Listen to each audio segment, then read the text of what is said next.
Paha kamu besar.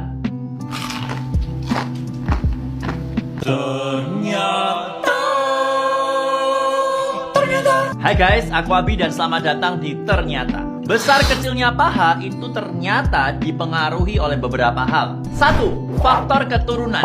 Faktor genetik itu sangat mempengaruhi tinggi badan dan juga peredaran lemak di dalam tubuh. Tapi ingat, jangan pernah kecewa atau marah sama takdir.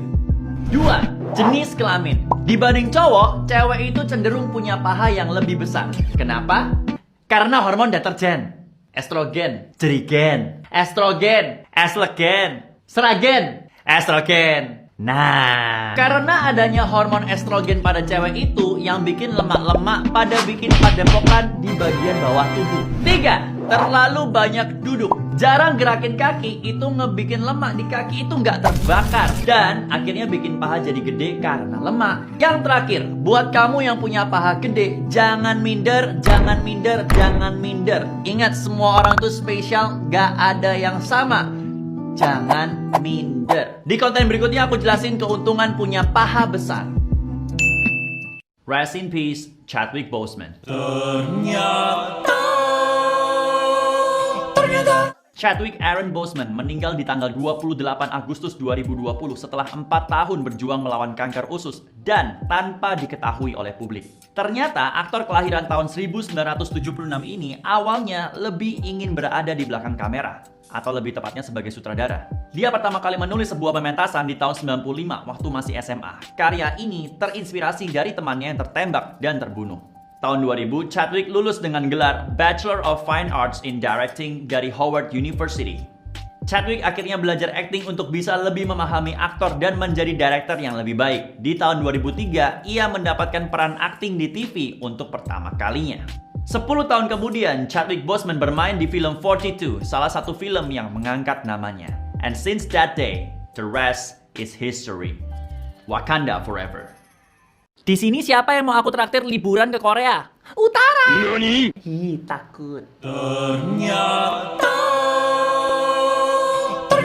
Ternyata Korea Utara itu adalah negara yang sangat-sangat posesif. Udah kayak pacar dong. Selain dilarang untuk nonton drakor dan dengerin musik Korea Selatan, rakyat Korea Utara juga tidak diberikan kebebasan dalam memilih gaya rambut, guys. Beneran? Iya, rakyat Korea Utara itu dilarang niruin gaya rambut Om Deddy Corbuzier. Ya, itu gaya rambut. Kok nggak ada rambutnya? Maaf Om, bercanda Om. Rakyat Korea Utara itu cuma dikasih 10 pilihan gaya rambut untuk cowok dan 18 pilihan gaya rambut untuk cewek. Kalau nggak nurut gimana? Mau nggak mau ya masuk. Masuk penjara. Podcastnya Om Deddy. Ya. Ya, maaf Om, bercanda Om. Masuk penjara guys. Semoga sebelum bebas dia sempet cukur rambut. Oh kenapa? Kalau belum cukur bisa masuk penjara lagi. Ya. Action. Ya. Oh, udah mulai ya? Ternyata. Headphone itu banyak manfaatnya. Bisa dengerin musik, main game, dengerin orang main game, jadi cyclop. Buat pura-pura dengerin musik padahal nggak pengen diajak orang ngomong. Pokoknya banyak deh manfaatnya. Sekarang aku tanya, berapa harga headphone kamu? Piro? Ini 2 jutaan lah. Ya lumayan murah lah ya kalau dibandingin sama headphone termahal saat ini, Vocal Utopia by Turner yang harganya 1,8 miliar rupiah. Yang ini nih. Cinta? Kok bisa mahal? Yoi bos, jadi headphone ini dibalut sama emas 18 karat dan dikasih topping berlian 6,5 karat. Jadi perusahaan asal Prancis ini emang terkenal ngebuat headphone premium. Premium bukan Pertamax. Ya. Kelebihannya apa? Ya, selain bisa dibuat sombong, mungkin kalau kita dengerin lagunya Blackpink sebelum intro, Lisa bakal ngomong kayak gini dulu. Misi mas mbak, kita mau nyanyi dulu ya. Blackpink in your area. Ternyata cara manggil kucing di tiap negara itu beda-beda.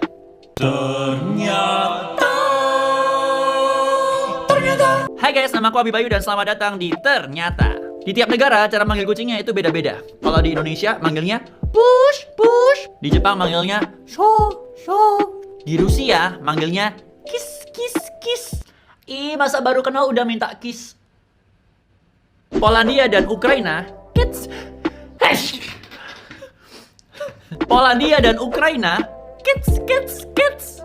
Di Arab mua, mua. Australia cara manggilnya sama kayak Indonesia. Kalau kucing dikasih nama, apakah dia bisa merespon panggilan kita? Oh bisa dong. Nih contohnya Bambang. Kalau aku panggil namanya, dia pasti nyamperin. Minimal noleh. Yuk kita coba ya. Bambang, Bambang, Bambang, hei, yuk, hei, hei, Bang, woi, woi, woi, Bambang. Bajingan. Itu dulunya adalah kata profesi, bukan umpatan.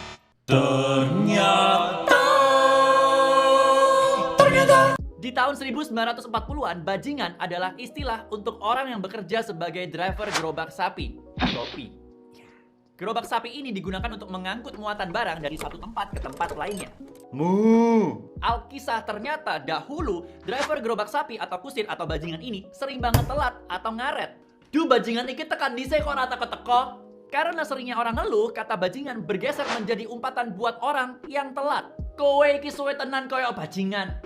Di sisi lain, dulu katanya kusir sapi atau bajingan ini juga terkadang nggak jujur dan mencuri barang milik juragannya. Dan ketika juragannya tahu, maka keluarlah kata-kata Dasar bajingan. Nah, akhirnya di masa sekarang, kata bajingan ini bergeser menjadi kata umpatan dan memiliki arti negatif. Contohnya? Kayaknya nggak butuh contoh, kamu udah tahu lah ya guys. Salah kaprah menggunakan kata dirgahayu.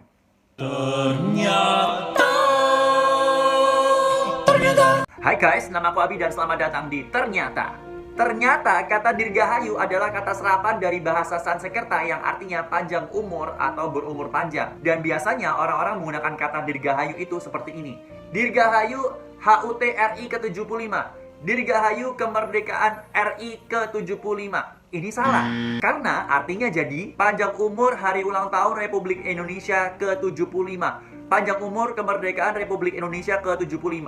Jadi kemerdekaan yang lain nggak panjang umur gitu. Sekali lagi, karena dirgahayu sendiri itu sudah berarti panjang umur atau berumur panjang. Jadi kalau digabungin itu nggak cocok, kayak kamu sama dia. Iya. Jadi penggunaan kata yang benar itu adalah seperti ini. Dirgahayu Republik Indonesia. Dirgahayu kemerdekaan Republik Indonesia. Dirgahayu masa jomblomu. Ya, semoga bermanfaat. Starbucks punya cabang di kantor CIA.